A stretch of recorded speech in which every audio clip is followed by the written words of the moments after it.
अगर आप संजय बिष्ट कॉलेज रांची के यूजी कोर्सेज में एडमिशन लेने का सोच रहे हो तो इस वीडियो को एक बार जरूर देख लेना, क्योंकि इस वीडियो में मैं आप सभी को कॉलेज से रिलेटेड सभी इन्फॉर्मेशन देने वाला हूं, जैसे कि बेसिक कॉलेज इन्फॉर्मेशन कि कॉलेज कहाँ है, कैसा है। इसके अलावा यहाँ पर एडमिशन का क्या प्रोसेस रहता है, क्या एलिजिबिलिटी क्राइटेरिया रहता है, कोर्स डिटेल्स, कोर्स फी यानी कि एडमिशन फी, एप्लीकेशन फी कितना रहता है। इसके अलावा कौन कौन से डॉक्यूमेंट लगते हैं, मतलब कि रिक्वायर्ड डॉक्यूमेंट्स। एंड लास्ट यहाँ पर जो इम्पोर्टेंट डेट्स होने वाले हैं सेशन, अगर आप 2026 से 30 में एडमिशन लेना चाहते हो तो कौन सा डेट को यहाँ पर एप्लीकेशन फॉर्म अवेलेबल होगा या फिर कब से यहाँ पर एडमिशन स्टार्ट होने वाला है, ये सभी इन्फॉर्मेशन। तो ओवरऑल ये वीडियो आपके लिए काफ़ी इन्फॉर्मेटिव होने वाला है, तो पूरा देख लेना, ठीक है। तो चलिए वीडियो स्टार्ट करते हैं, लेकिन उससे पहले अगर आप चैनल पे नए हो तो चैनल को सब्सक्राइब कर लो इस तरह के हेल्पफुल और इन्फॉर्मेटिव वीडियोस के लिए। और साथ ही इस वीडियो के डिस्क्रिप्शन में टेलीग्राम और व्हाट्सएप ग्रुप का लिंक है, जाकर के ज्वाइन कर लेना लेटेस्ट अपडेट्स के लिए। तो चलिए फाइनली बात करते हैं इन सभी चीज़ों के बारे में, लेकिन सबसे पहले हम यहाँ पर स्टार्ट करेंगे कॉलेज के बेसिक इन्फॉर्मेशन से कि कॉलेज कहाँ पर है, ठीक है। तो अगर इसके लोकेशन के बारे में बात करूँ तो जो कॉलेज है वो सिचुएटेड है आपके मेन रोड के पास, ठीक है। मेन रोड में आप सरजना चौक देखते हो, सरजना चौक से कामिल बुल के पथ जो कि पुरुलिया रोड कहलाता है, ठीक है।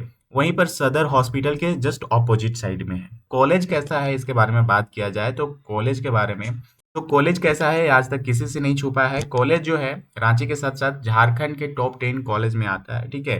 मतलब कि आपको अगर बेस्ट कॉलेज का तलाश है तो संजेवियर आपके लिए बेस्ट रहने वाला है, ठीक है। अगर आप संजेवियर में एडमिशन लेते हो तो यहाँ पर काफ़ी सारे फैसिलिटीज़, काफ़ी सारे यहाँ पर बेस्ट चीज़ें मिलने वाली है। अगर आपको कॉलेज के बारे में बेसिक से लेकर के एडवांस लेवल पे जानना है तो उसके लिए आपको जो कॉलेज का प्रोस्पेक्टस है वो डाउनलोड करके देख लेना है, ठीक है। प्रोस्पेक्टस डाउनलोड करने के लिए आप यहाँ पर जो है एडमिशन पे आओगे। एडमिशन पे आने के बाद जो है प्रोस्पेक्टस का ऑप्शन, इस पर क्लिक करोगे तो आपका जो है प्रोस्पेक्टस डाउनलोड हो जाएगा, और इस प्रोस्पेक्टस को अच्छे से डाउनलोड करके देख लेना। वैसे मैं आपको बता दूं कि ये जो प्रोस्पेक्टस है प्रीवियस सेशन का है, मतलब कि प्रीवियस ईयर का है, ठीक है, 25-26 के लिए। वैसे प्रोस्पेक्टस में कुछ चेंज नहीं होता है, कुछ बहुत थोड़ा बहुत मतलब कि 1-2% ऐसा कुछ होता है तो वो ऐड हो जाता है। जब प्रोस्पेक्टस न्यू सेशन के लिए, मतलब सेशन 2026 से 27 यानी कि 2026 से 30 के लिए आया है, तो वो आप डाउनलोड करके देख लेना, ठीक है। यहाँ पर कॉलेज के बेसिक इन्फॉर्मेशंस वो देखने को मिलेंगे। इसके साथ साथ हर एक चीज़ आपको देखने को मिलेगा, एलिजिबिलिटी क्राइटेरिया, यहाँ पर कोर्स फी, सभी चीज़ें, ठीक है। वैसे मैं आपको इस वीडियो में इन शॉर्ट सभी चीज़ें बता देने वाला हूँ, तो आप अगर डिटेल में देखना चाहो अपने कोर्स जिसमें आप एडमिशन लेना है तो वो आप देख सकते हो, ठीक है। अब चलिए इस कॉलेज के इंफ्रास्ट्रक्चर और फैसिलिटीज़ जो हैं उनका रिव्यू करते हैं। तो यहाँ पर जो क्लास रूम्स है, ठीक है, यहाँ पर टोटल 102 क्लासरूम्स है, ठीक है। इसके अलावा यहाँ पर 4 सेमिनार रूम्स है जो कि स्मार्ट बोर्ड्स के साथ इक्विपाइड है, ठीक है। यहाँ पर 32 लैब्स है जो कि अलग अलग प्रोग्राम्स, अलग अलग डिपार्टमेंट्स के लिए है। इसमें यहाँ पर जीआईएस लैब भी शामिल है। इसके अलावा यहाँ पर लाइब्रेरी भी है, ठीक है। लाइब्रेरी में काफ़ी सारे बुक्स अवेलेबल है और यहाँ पर आप जा कर के पढ़ सकते हो, बुक्स यहाँ से ले सकते हो, ठीक है। यहाँ पर यूजी पीजी सभी के लिए बुक्स अवेलेबल रहता है। लाइब्रेरी के यहाँ पर कुछ रूल्स है जो आप यहाँ पर देख सकते हो। इसके अलावा यहाँ पर मैं आप सभी को बता दूं कि आप सभी जो स्टूडेंट्स हो, अगर आप एडमिशन लेते हो और कुछ कैटेगरी जिनके लिए स्कॉलरशिप मिलता है उनमें आप आते हो तो यहाँ पर उनके लिए स्कॉलरशिप भी अवेलेबल है, मतलब उनको स्कॉलरशिप भी मिलेगा। स्कॉलरशिप के लिए यहाँ पर ई कल्याण झारखंड स्कॉलरशिप है और दूसरा है यहाँ पर नेशनल स्कॉलरशिप पोर्टल, ठीक है। तो दोनों के थ्रू से आप यहाँ पर जो है स्कॉलरशिप ले सकते हो, लेकिन आपको ध्यान रखना है कि एक सेशन में केवल एक के लिए आप यहाँ पर स्कॉलरशिप अप्लाई कर सकते हो, ठीक है। आप चाहो तो ई कल्याण में कर सकते हो या फिर एनएसपी में कर सकते हो, ठीक है। इसके अलावा यहाँ पर कुछ कुछ और फैसिलिटीज़ हैं जो कि मैं आप सभी को बता देना चाहूँगा, ठीक है। देखिए यहाँ पर आपको सेंट्रल लाइब्रेरी के साथ साथ डिपार्टमेंटल लाइब्रेरीज भी देखने को मिलेंगे, प्लेसमेंट सेल है, स्मार्ट क्लास रूम्स है, कॉलेज कैंटीन है। इसके अलावा यहाँ पर gym, auditorium, boys hostel, outdoor और इंडोर गेम्स के लिए यहाँ पर फील्ड भी देखने को मिलते हैं। गेस्ट रूम्स है, डिपार्टमेंटल लेबोरेटरीज है, ठीक है, पार्किंग एरिया है। बहुत सी जो है यहाँ पर आपको फैसिलिटीज़ देखने को मिलेंगे, ठीक है। यहाँ पर आप डिटेल में देख सकते हो। इसके अलावा हम चलिए बात करते हैं यहाँ पर अब जो है को एडमिशन लेने वाले हो तो उसके लिए eligibility criteria, course details, course fee, इन सभी चीज़ों के बारे में, ठीक है। तो यहाँ पर आप जो है प्रोस्पेक्टस में ये सभी चीज़ें देख सकते हो। तो इसलिए मैं कह रहा हूँ इस प्रोस्पेक्टस को आपको डाउनलोड कर लेना है और अच्छे से देख लेना है, जिस भी कोर्स में आप एडमिशन लेना चाहते हो उसके लिए अच्छे से, ठीक है। तो सबसे पहले दोस्तों हम बात करेंगे यहाँ पर एडमिशन प्रोसेस के बारे में, कि आप कैसे यहाँ पर एडमिशन ले सकते हो। तो एडमिशन प्रोसेस के बारे में मैं बता दूँ आप सभी को कि सबसे पहले आपको रजिस्ट्रेशन करने पड़ते हैं, ठीक है। ऑनलाइन रजिस्ट्रेशन करने पड़ेंगे और ऑनलाइन रजिस्ट्रेशन के यहाँ पर कुछ स्टेप बताए गए हैं, ठीक है। ये केवल रजिस्ट्रेशन के स्टेप हैं, ये एडमिशन के स्टेप नहीं है या फिर एडमिशन का प्रोसेस नहीं है।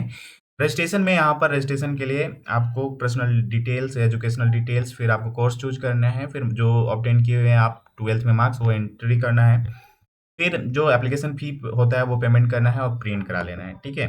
और मैं आप सभी को बता दूं कि ये जो रजिस्ट्रेशन होता है ये आपके चांसलर पोर्टल के थ्रू होता है, ठीक है। आप यहाँ पर कॉलेज के वेबसाइट में फॉर्म अप्लाई नहीं करते हो, आप जो है अगर करना है आपको तो चांसलर पोर्टल में करना होगा। तो ये रजिस्ट्रेशन का जो है एक स्टेप हो गया या फिर प्रोसेस हो गया। इसके अलावा जब आप एडमिशन के प्रोसेस के बारे में जानोगे तो सबसे पहले रजिस्ट्रेशन हो गया, फिर आपको मेरिट लिस्ट देखने को मिलेंगे और कुछ कुछ कोर्स में जो है यहाँ पर एंट्रेंस एग्जाम भी होते हैं, ठीक है। एंट्रेंस एग्जाम जिसमें होंगे, फिर हम सिलेक्शन लिस्ट आएंगे, सिलेक्शन लिस्ट के बाद जो है डॉक्यूमेंट वेरिफिकेशन होगा, फिर जो है यहाँ पर एडमिशन फी आप पेमेंट करोगे, फिर आपका फाइनल एडमिशन इस तरह से हो जाएगा, ठीक है। तो आई होप सो कि एडमिशन का जो प्रोसेस है वो समझ में आ गया होगा। अब इसके बाद चलिए हम बात करते हैं एलिजिबिलिटी क्राइटेरिया के बारे में, कोर्स डिटेल्स के बारे में। फिर नेक्स्ट हम बात करेंगे एडमिशन फी या फिर कोर्स फी के बारे में, और उसके बाद हम बात करेंगे सीट अवेलेबिलिटी के बारे में कि कौन कौन से कोर्स में कितने सीट अवेलेबल है, ठीक है। तो सबसे पहले मैं यहाँ पर कोर्स लिस्ट बता देता हूँ कि कौन कौन से कोर्स अवेलेबल हैं। तो यहाँ पर आर्ट्स में, साइंस में, कॉमर्स में, ये जो है यहाँ पर आप देख सकते हो आकर कोर्स लिस्ट में कि कौन कौन से कोर्स अवेलेबल है। तो यहाँ पर आपको काफ़ी सारे जो भी बेसिक जो कोर्स होते हैं वो आपको यहाँ पर देखने को मिलते हैं। English, Hindi, history, geography, political science, sociology, ठीक है, commerce, physics, chemistry, mathematics, botany, zoology, geology, aesthetics, फिर यहाँ पर और भी है वोकेशनल कोर्स, ये सभी आपको यहाँ पर देखने को मिलते हैं, ठीक है। वोकेशनल कोर्स में बीबीए, बीसीए, ठीक है, ये सब सारे कोर्स आपको देखने को मिलेंगे। यहाँ पर जो है मैं आप सभी को बताना चाह रहा था एलिजिबिलिटी क्राइटेरिया, ठीक है। तो अगर आप यहाँ पर एडमिशन लेना चाहते हो तो यहाँ पर जो भी एलिजिबिलिटी क्राइटेरिया है ये हर एक कोर्स के लिए है, सभी के लिए है।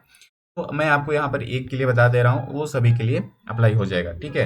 तो देखिए यहाँ पर जो एलिजिबिलिटी क्राइटेरिया है ये जनरल क्राइटेरिया और जो ऑनर्स स्पेसिफिक क्राइटेरिया है वो अलग है, ठीक है। तो अगर आप यहाँ पर एडमिशन लेना चाहते हो इंग्लिश में, इकोनॉमिक्स में, हिंदी में, हिस्ट्री में या फिर किसी भी पेपर में, किसी भी कोर्स में, तो यहाँ पर जो है एटलीस्ट आपके 50% मार्क्स होने चाहिए उस पेपर में जिसमें आपको एडमिशन लेना है। जैसे कि इंग्लिश में आप ले रहे हो तो इंग्लिश में 50% मार्क्स होने चाहिए, और अगर आपके उस पेपर में 50% मार्क्स नहीं है तो ओवरऑल 55% मार्क्स होने चाहिए, तब जाकर के आपको यहाँ पर एडमिशन मिलेगा। इसी तरह से यहाँ पर सभी कोर्स के एलिजिबिलिटी क्राइटेरिया आपको देखने को मिल जाएंगे, ठीक है। आप जिस भी कोर्स में एडमिशन लेना चाहते हो देख लेना अच्छे से। साथ ही मैं आप सभी को बता दूं कि जो भी कोर्स है, जो भी यहाँ पर सब्जेक्ट है, सबके ड्यूरेशन मतलब कि ये जो है अब जो है 4 साल के हो चुके हैं। तो अगर आप 2026 में एडमिशन ले रहे हो तो 2030 तक आपके ये कोर्स चलेंगे। तो दोस्तों आई होप सो कि आपको एलिजिबिलिटी क्राइटेरिया के साथ साथ कोर्स डिटेल्स आपको देखने को मिल गया होगा, समझ में आ गया होगा। अब चलते हैं, बात करते हैं कोर्स फी के बारे में, मतलब कि एडमिशन फी के बारे में। तो अगर हम यहाँ पर बात करें अंडर ग्रेजुएट कोर्स फी के बारे में, तो मैं आप सभी को सबसे पहले बता देना चाहूँगा कि ये जो फी स्ट्रक्चर है ये एकेडमिक सेशन 2025 से 29 वालों के लिए था, ठीक है। अभी जो है यहाँ अपडेट नहीं हुआ है सेशन 2026 वालों के लिए, लेकिन मैं बता दूं कि अगर यहाँ पर जो कोर्स फी है या फिर एडमिशन फी है अगर ये इंक्रीज भी होता है तो ज़्यादा नहीं होगा, 2-4% यहाँ पर इंक्रीज हो सकता है, ठीक है। तो इसी को अभी हम मान करके चलेंगे कि आपका जो कोर्स फी या फिर एडमिशन फी इतना ही होने वाला है, ठीक है। ये जो एडमिशन फी कहें या फिर कोर्स फी ये एनुअली लिया जाता है, मतलब कि 1 साल में एक बार लिया जाता है। तो इस बात को आप यहाँ पर ध्यान में रख करके चलोगे। यहाँ पर दोस्तों मैं आप सभी को बता दूं कि बोर्ड के अकॉर्डिंग यहाँ पर भी स्ट्रक्चर अलग अलग बांटा हुआ है, ठीक है। ज़्यादा डिफरेंस आपको यहाँ पर देखने को नहीं मिलेगा, बस 100 रुपीज़ का जो है यहाँ पर डिफरेंस देखने को आपको मिल सकता है। जैसे कि यहाँ पर आप देख सकते हो, जैसे कि आप इंग्लिश में एडमिशन ले रहे हो तो जनरल और ओबीसी के लिए यहाँ पर अगर देखा जाए तो 39,900 है, और वहीं यहाँ पर जैक बोर्ड के लिए स्टूडेंट्स के लिए 39,800 है। तो डिफरेंस कुछ भी नहीं है, बस अलग अलग यहाँ पर किया हुआ है, ठीक है। इसके अलावा अगर आप देखोगे तो यहाँ पर जो फीस स्ट्रक्चर है दो पार्ट में डिवाइड किया हुआ है, जनरल और ओबीसी के लिए, और दूसरा यहाँ पर एसटी एससी के लिए, ठीक है। तो इस तरह से जो है यहाँ पर आपको फीस स्ट्रक्चर देखने को मिल सकता है। आप जिस भी सब्जेक्ट में, जिस भी कोर्स में एडमिशन लेना चाहते हो, देख करके आप जो है यहाँ पर ले सकते हो। ठीक है, तो यहाँ पर इन शॉर्ट मैंने आपको बता दिया कि फीस स्ट्रक्चर कैसा रहने वाला है। तो यहाँ पर जो है देखा जाए तो ओवरऑल जो है यहाँ 40,000 के आसपास जो है एनुअली यहाँ पर एडमिशन फी या फिर कहे कोर्स फी हो सकता है। इसके बाद दोस्तों हम बात करते हैं, चलिए, सीट अवेलेबिलिटी के बारे में। ठीक है, कि कौन कौन से कोर्स में कितना सीट यहाँ पर अवेलेबल रहता है। ठीक है, तो बीए इंग्लिश में 175, ठीक है, बीए हिंदी में यहाँ पर 150 सीट आपको देखने को मिलेंगे। ये ह्यूमैनिटीज़ में आते हैं, सोशल साइंस में जैसे कि यहाँ पर बीए हिस्ट्री है, बीए इकोनॉमिक्स है, बीए ज्योग्राफी है। तो यहाँ पर हिस्ट्री में 150 सीट है, इकोनॉमिक्स में 140 सीट है, ज्योग्राफी में 140 है, पॉलिटिकल साइंस में 150 है, सोशियोलॉजी में 75 सीट है। ठीक है, इसके बाद यहाँ पर नेचुरल साइंस में आपको फिजिक्स आते हैं, फिजिक्स में 60 सीट है, केमिस्ट्री में 75 है, जूलॉजी में 75 है, बॉटनी में 60 है, जियोलॉजी में 70 है, मैथमेटिक्स में 80 सीट है और स्टैटिक्स में यहाँ पर 75 सीट है। ठीक है, कॉमर्स में यहाँ पर 720 सीट है। इसके बाद चलिए दोस्तों हम बात करते हैं वोकेशनल कोर्स के, किस कोर्स में कितने सीट अवेलेबल है। तो यहाँ पर बीकॉम एडवर्टाइजिंग एंड मार्केटिंग में 75 सीट है, बीकॉम बैंकिंग एंड इंश्योरेंस में 75 सीट है, बीकॉम फाइनेंशियल मार्केटिंग ऑपरेशन में 75 सीट है, बीकॉम इंटरनेशनल अकाउंट में 75 सीट है, बीकॉम रिटेल मैनेजमेंट में 75 सीट है, BCom office management and secretarial practice में 75 सीट है। इसके अलावा यहाँ पर बी वोकेशनल फैशन टेक्नोलॉजी में 50 सीट है। यहाँ पर आर्ट्स के अगर वोकेशनल कोर्स के बारे में बात करें तो BA English language and literature में 75 सीट है, BA journalism and mass communication में 75 सीट है, BA animation and interior design में 50 सीट है। साइंस के अगर वोकेशनल कोर्स के बारे में बात करें तो बायोटेक्नोलॉजी में 60 सीट है, कंप्यूटर साइंस में यहाँ पर 60 सीट्स हैं और इंफॉर्मेशन टेक्नोलॉजी में 60 सीट्स हैं। और यहाँ पर आपको मैं बता दूँ बीबीए में 180 सीट्स हैं और बीसीए में 100 सीट्स हैं। ठीक है, इसके बाद अगर हम बात करें रिक्वायर्ड डॉक्यूमेंट्स के बारे में तो बेसिकली जो 12th के डॉक्यूमेंट्स होते हैं वही लगते हैं, लेकिन यहाँ पर जब रजिस्ट्रेशन करते हो तो उस समय आपके email ID, phone number, passport size photo, graph और भी ये सभी चीज़ें लगते हैं, तो अलग चीज़ है। यहाँ पर मैं आप सभी को बता दूँ कि कौन कौन से डॉक्यूमेंट लगेंगे एडमिशन के टाइम पे। ठीक है, तो एडमिशन के टाइम पे यहाँ पर 10th क्लास का जो है आपको जो मार्कशीट वो लगेगा, एडमिट कार्ड वो लगता है। ठीक है, इसके अलावा 12th का यहाँ पर एडमिट कार्ड और मार्कशीट लगेगा, फिर 12th का कॉलेज या फिर कहें school leaving certificate, migration certificate अगर आपका बोर्ड अलग है जेक के अलावा। ठीक है, करेक्टर सर्टिफिकेट है 12th का, मैंने आपको बताया मार्कशीट लगता है, एडमिट कार्ड लगता है। इसके अलावा यहाँ पर रिसेंट पासपोर्ट साइज फोटोग्राफ्स लगेंगे, फिर इनकम सर्टिफिकेट लगेंगे ST SC BC1 BC2 के लिए और कास्ट सर्टिफिकेट भी लगेगा ST SC BC1 BC2 के लिए। ठीक है, इसके अलावा anti ragging declaration and undertaking form भी यहाँ पर लिया जाता है। इसके अलावा ऐसा कोई और डॉक्यूमेंट नहीं है, आधार कार्ड वगैरह लग सकता है लेकिन यहाँ पर बताया नहीं गया है, फिर भी आप ले करके चलना, मतलब रख लेना जब फॉर्म वगैरह अप्लाई करोगे। ठीक है, तो आई होप सो कि ये भी आपको समझ में आ गया होगा। अगर इसके बाद हम बात करें कि कब से यहाँ पर एडमिशन फॉर्म अवेलेबल हो सकता है या फिर कब यहाँ पर एडमिशन शुरू होगा, तो देखिए कल ही मैंने एक वीडियो बनाया जिसमें बताया कि अभी तक एडमिशन क्यों नहीं स्टार्ट हुआ है रांची यूनिवर्सिटी के कॉलेजों में, क्योंकि सेंट जेवियर वैसे ऑटोनॉमस कॉलेज है, फिर भी रांची यूनिवर्सिटी के थ्रू से ही यहाँ पर एडमिशन लिया जाता है, कराया जाता है, चांसलर पोर्टल से ही फॉर्म भराया जाता है। ठीक है, तो मुझे लगता है कि 3-4 दिनों में जो है यहाँ पर एडमिशन स्टार्ट हो सकता है या फिर ज़्यादा से ज़्यादा 1 सप्ताह लगेंगे एडमिशन स्टार्ट होने में। तो जितने भी इंटरेस्टेड स्टूडेंट्स हैं जो एडमिशन लेना चाहते हैं तैयार रहो। ठीक है, आप यहाँ पर एडमिशन के लिए, और जैसे ही फॉर्म अवेलेबल होगा मैं अपडेट कर दूंगा, आप जो है अप्लाई कर सकते हो फॉर्म।